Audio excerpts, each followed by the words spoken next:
मध्य प्रदेश के बुरहानपुर जिले में बीते दिनों भारतीय रेल के साथ साथ भारतीय सेना की सुरक्षा में चूक से जुड़ी एक घटना देश भर में सुर्खियां बटोर रही है। इस मामले में अब गैंगमैन पर केस दर्ज कर लिया गया है। बता दें, बुधवार को जिले के सागफाटा रेलवे स्टेशन स्थित दिल्ली मुंबई रेलवे ट्रैक से गुजर रही भारतीय सेना की एक विशेष ट्रेन के नीचे विस्फोटक डेटोनेटर लगाए जाने का मामला सामने आया। इसके बाद से ही मामले की गंभीरता को देखते हुए रेलवे बल और पुलिस के साथ ही सुरक्षा एजेंसियां इस मामले की जांच में लगी हुई है।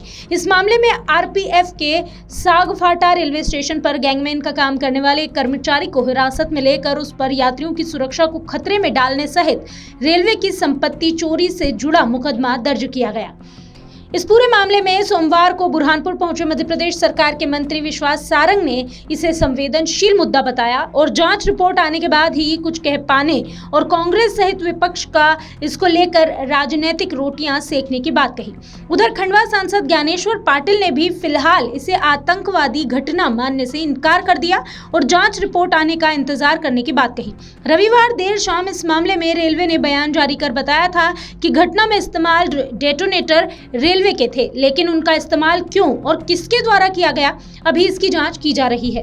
इधर खंडवा आरपीएफ थाना प्रभारी संजीव कुमार ने बताया कि मामले में रिपोर्ट दर्ज की गई है। साबिर, जो कि गैंग नंबर 14 सागफाटा का था, उस दिन ड्यूटी से अनुपस्थित था और घटना वाले दिन ड्यूटी पर उपलब्ध नहीं था।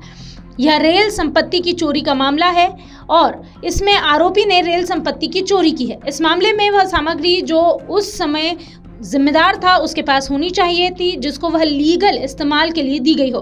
हालांकि यह साबिर को भी दी जा सकती थी, लेकिन उस समय यह सामग्री उसे नहीं दी गई थी, इसलिए उसके द्वारा इसका इस्तेमाल करना गैर कानूनी इस्तेमाल था। साथ ही इसमें 153 रेलवे एक्ट के तहत जानबूझकर रेल में सफर कर रहे यात्री की सुरक्षा को खतरे में डालने से जुड़ा हुआ केस भी दर्ज है।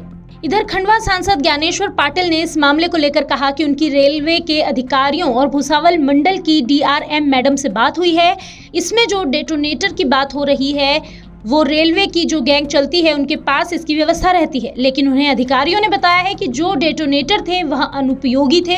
इसको लेकर अब रेलवे की पूरी टीम जानकारी इकट्ठा करने में लगी हुई है। इसके चलते जब तक जांच पूरी नहीं हो जाती, उसकी रिपोर्ट नहीं आ जाती, तब तक कुछ भी कह पाना संभव नहीं है।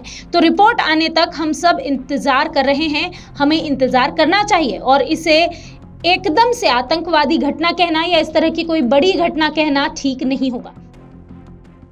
हादसे को करने के प्रयास किया गया और वो डिटोनेटर लगाया गया, इसको लेकर क्या रहेगा? मेरे संबंधित विभाग के अधिकारी से डीआरएम मैडम से भी बात हुई है और जो डिटोनेटर की बात जो कर रहे हैं,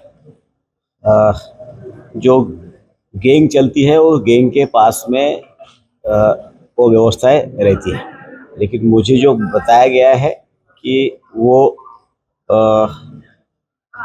जो है कि अनुपयोगी थे और उसमें अब पूरी टीम लगी है। पूरी जब तक के जांच वास्तव में हो नहीं जाती, रिपोर्ट नहीं आ जाती, तब तक के कुछ भी कहना संभव नहीं है। इसलिए जब तक के रिपोर्ट आती है तब तक के हमने सबने इंतज़ार करना चाहिए। एकदम से कि वो किसी आतंकवादी घटना है या क्या है, यह भी सब कुछ कहना ठीक नहीं होगा। तो रिपोर्ट आ जाने दो, रिपोर्ट आने के बाद में ही फिर उसमें पूरी टीम लगी हुई है उसमें। वहीं इधर बुरहानपुर पहुंचे मंत्री विश्वास सारंग ने इस घटना पर कहा कि मामला अभी संज्ञान में आया है, इसकी जांच हो रही है क्योंकि यह एक संवेदनशील मामला है, इसलिए इस मामले में जांच के पहले कुछ भी कह देना उचित नहीं होगा। हालांकि उन्होंने कहा कि सुनिश्चित है कि जांच पूरी होने के बाद जो रिपोर्ट आएगी, जो तथ्य सामने आएंगे, उसके बाद किसी भी तरह की कार्रवाई या उस पर टिप्पणी की जा सकती है। बता दें कि इस पूरे मामले में कमलनाथ ने भी टिप्पणी की थी। कमलनाथ के उसी बयान पर पलटवार करते हुए उन्होंने कहा कि कांग्रेस और विपक्ष केवल अपनी राजनीतिक रोटियां सेकने के लिए बगैर तथ्यों के बयान दे देते हैं। कमलनाथ तो बहुत सीनियर लीडर है, मध्य प्रदेश के मुख्यमंत्री भी रहे हैं और केंद्र में कई बार मंत्री रहे। ऐसे में मुझे लगता है कि ऐसे संवेदनशील मामले जो कि दलगत राजनीति से ऊपर होना चाहिए और इस पर बहुत टिप्पणी नहीं की जानी चाहिए। है जो मामला संज्ञान में आया है उसकी जांच हो रही है, क्योंकि संवेदनशील विषय, इसलिए जांच के पहले, तथ्य आने के पहले कुछ बोलना बहुत उचित नहीं होगा।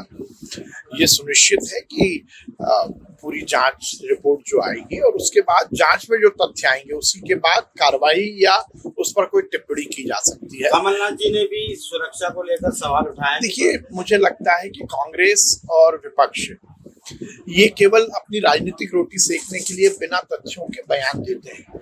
कमलनाथ जी बहुत सीनियर लीडर हैं, मध्य प्रदेश के मुख्यमंत्री रहे, केंद्र में बहुत बार वो मंत्री रहे हैं। मुझे ऐसा लगता है कि ऐसे संवेदनशील मामले जो कि दलगत राजनीति से ऊपर होने चाहिए, इस पर बहुत टिप्पणी नहीं की जानी चाहिए। जांच रिपोर्ट आएगी, जो तथ्य होंगे उस हिसाब से कार्रवाई होगी। अगर आप ये वीडियो YouTube पर देख रहे हैं तो हमारे चैनल को सब्सक्राइब करें और बेल आइकन को दबाना ना भूलें। अगर आप Facebook पर ये वीडियो देख रहे हैं तो हमारे पेज को लाइक करें।